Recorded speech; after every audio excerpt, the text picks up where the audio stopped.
Hello, and thank you for listening to Texas History for Kids. I'm your host, Michelle Gallegos, an educator, writer, history nerd, and novice investigator. Each week on the show, we will learn about interesting parts of Texas history, from battles and historical figures to the odd and enchanted. Hi, guys. Welcome back. We are on episode number 11. I want to thank you for listening every Monday, and I hope you are enjoying the content. As you know, I include a reading passage and activity with every episode. A KWL chart is included for today's episode.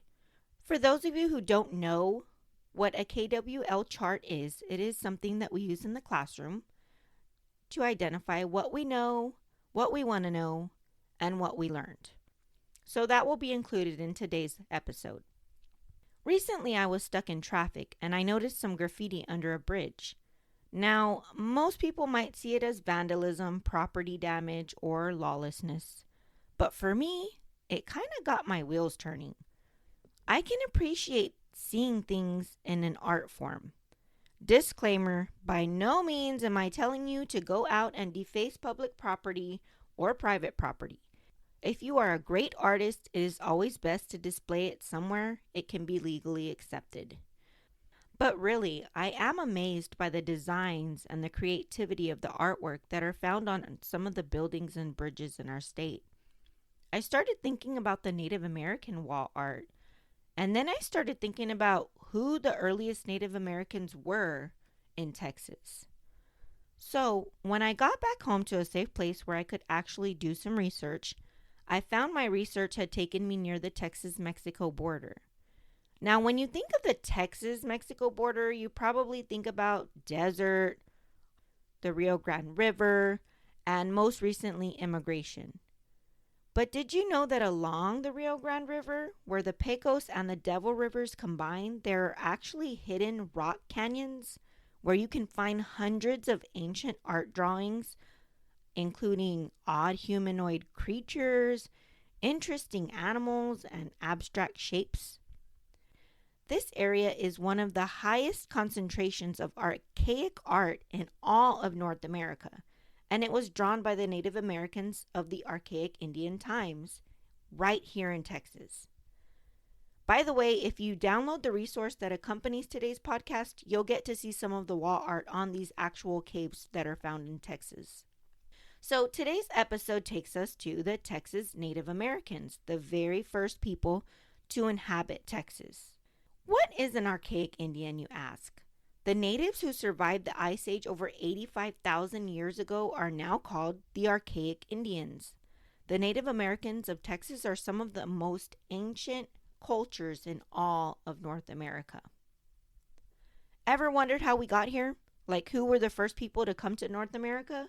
Well, anthropologists, which are people who study cultures, they've come up with 3 theories that explain how people ended up in North America.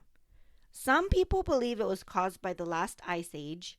They believe people traveled through a land bridge that was connected from Asia to North America. They called this the Bering Strait.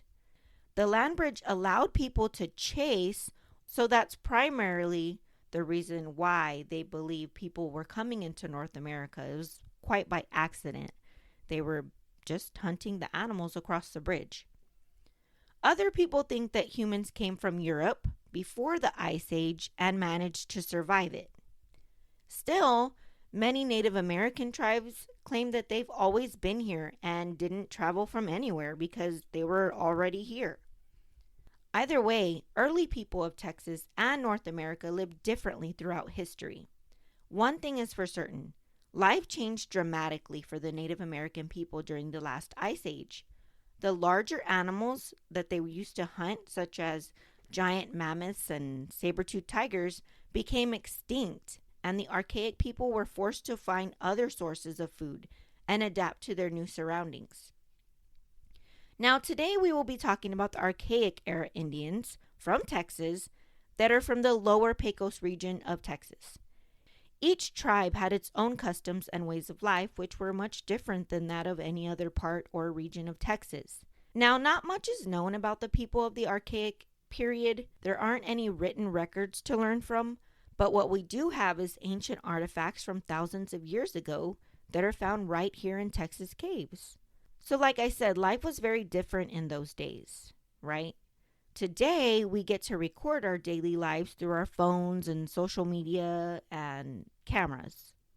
Prehistoric people did not have those luxuries, and I'm guessing they were probably so busy hunting and surviving that they probably didn't even have time to record their experiences, other than the art left on the cave walls. So, back to West Texas. There are deep canyons that created rock shelters where the Archaic Indians made homes in areas of West Texas. Archaeologists enjoy visiting these parts because the remnants of the people, their paintings, mammoth bones, and other artifacts are so well preserved from hundreds of years ago. The paintings they left behind depict an incredible history, from battles to detailed designs. During the archaic times, these people seemed to band together in smaller communities, but they were on the move a lot. Therefore, the huts and living quarters they made were often very temporary and not meant to last.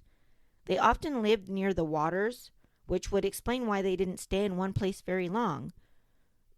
As the waters rose, it might have proven dangerous to stay near the area, and so they moved around a lot.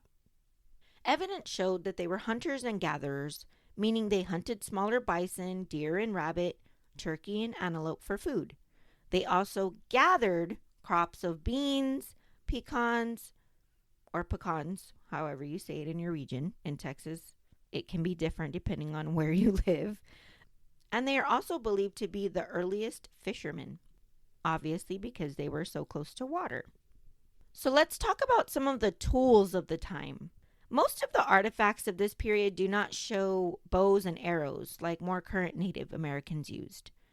The Ice Age brought on changes in plants and animals that were hunted or gathered, causing people to develop new styles of tools, like cutting and scraping tools, such as a chipped dart or a spear point. Generally, these tools were used for fishing water animals such as fish or snails.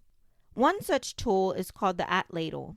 It is a small wooden spear thrower that was the tool of choice for archaic people who hunted deer and buffalo. It was a spear attached to a notch on a stick.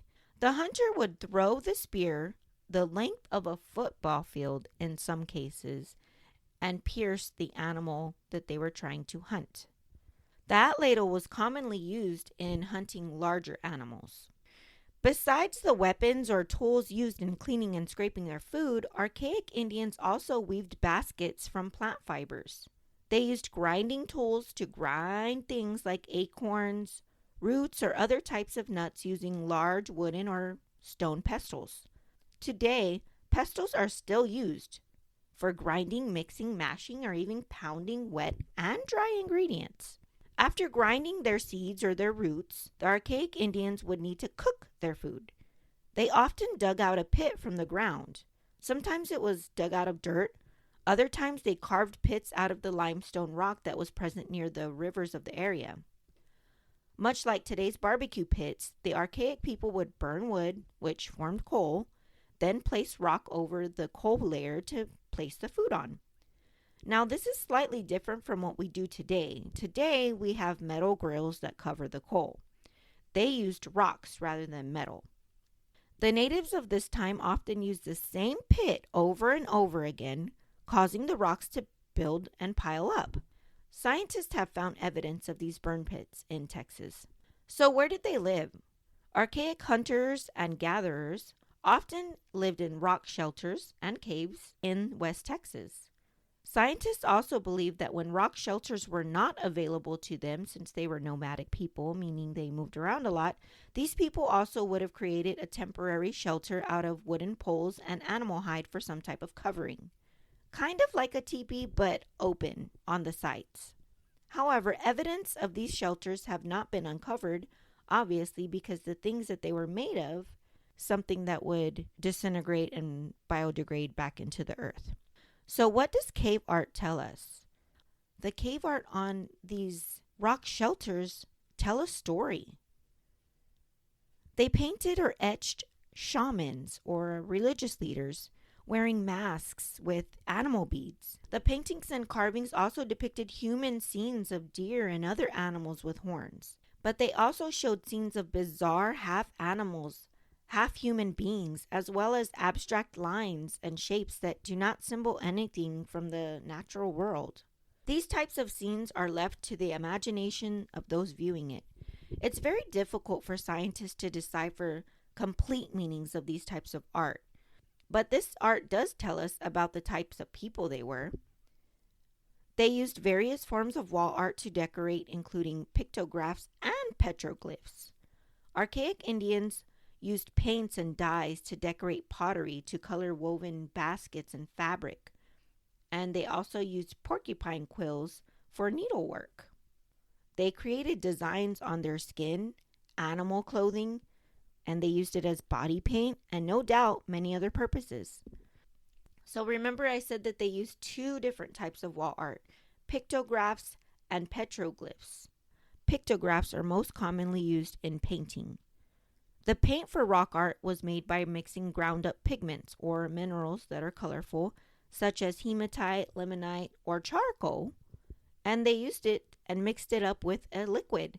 In some cases, the liquid they mixed it up with was blood, animal fat, egg whites, fish oil, or plant oil. Notice they didn't use water like we do today. They either used their fingers or created brushes using twigs with frayed ends to paint. The pigments, or color, they used were mostly two colors. Red, which tends to be the iron oxide natural hematite. Now black was used or made with charcoal or manganese oxide. My, how times have changed. Today we use all the pigments under the rainbow that are available to us. Now another type of rock art used by the Archaic Indians was petroglyphs. Petroglyphs are rock carvings made by pecking directly onto the rock surface using a stone chisel and a hammer. So why did petroglyphs and pictographs last so long? It seems in modern times, paint fades so quickly and art can easily be dulled, damaged, or erased. It all depends on the environment in which they were created. Most cave drawings are in dry, dark conditions, helping to preserve them. This is another reason why some historians and scientists are so serious about not allowing people inside of these caves. They fear it might get damaged with sunlight or human impact. Now, I've been using the word art, but really, this art left behind is actually their version of a written record of history. They are forms of communication between people across time, written not with letters but using visual imagery. I guess you can say the graffiti art that is seen throughout urban cities and neighborhoods today can be considered pictographs as well.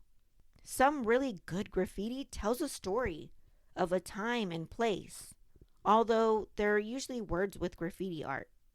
What type of clothing did the Native Americans from Texas wear?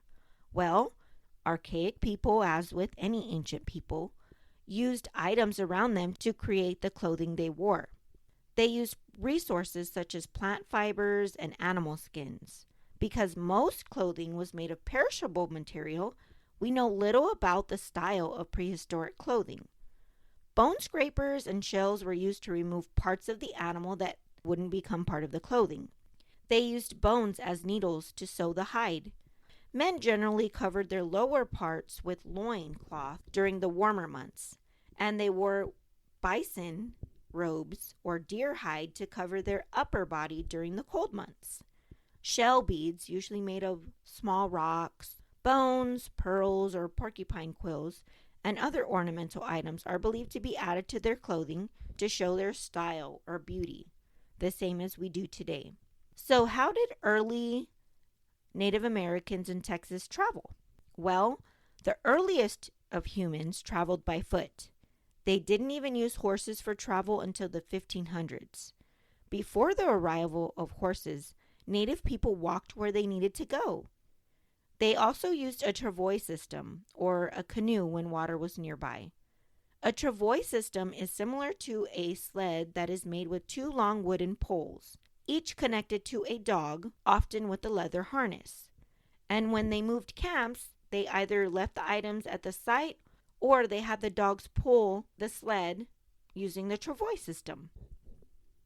If water was nearby, they used canoes to float their camp downriver to the next location, and the distance anyone could travel in a day was very limited.